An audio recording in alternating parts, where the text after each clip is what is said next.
жаркыраган Алтын Альянс спонсорлук кылып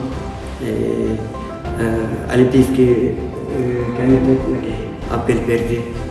Ошолорго чоң рахмат, ошо жигиттерге, мага ушул көмөктөшкөн имдерге, байкелерге рахмат, айыл тургундарына рахмат. Азыр ушул жерде залда 64 окуучум бар, 12 кызым бар.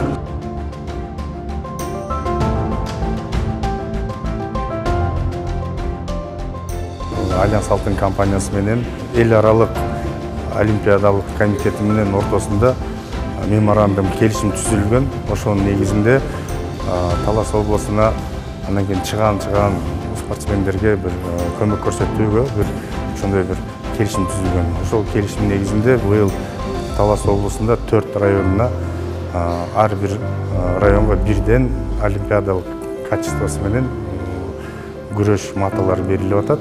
Ишенебиз, алдыда жакшы бир жетишкендиктер болот деп.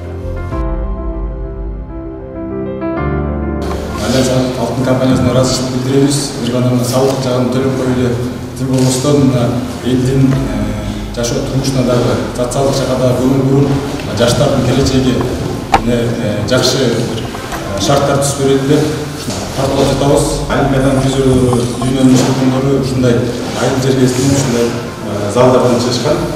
Ушул залдан дагы олимпийский чемпиондор чыгат деп үмүттөнөбүз. Компания каржылап алып берген компанияга ыраазычылык билдиребиз. Кудай буйруса Айылдан Шашенбеков, Махмудов жоломандарды мыкты буюрса күрөшкө чыгат деген ишеничкебиз.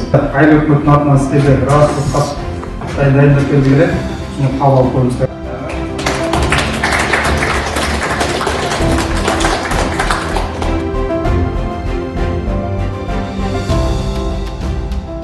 Ağaylarımızda bәріне çılden soğuk versin Allah'tan. Yollar açık olsun, yüklüğümüzde yaşlılık, ilgilik olsun. Ana satılsın, arbağı olsun, bakaya olsun, arbağı olsun. Daima oynamak maksatlarına жетip yürüyüp, eli sürtüsünde tırşılık olsun, yaşlılık olsun.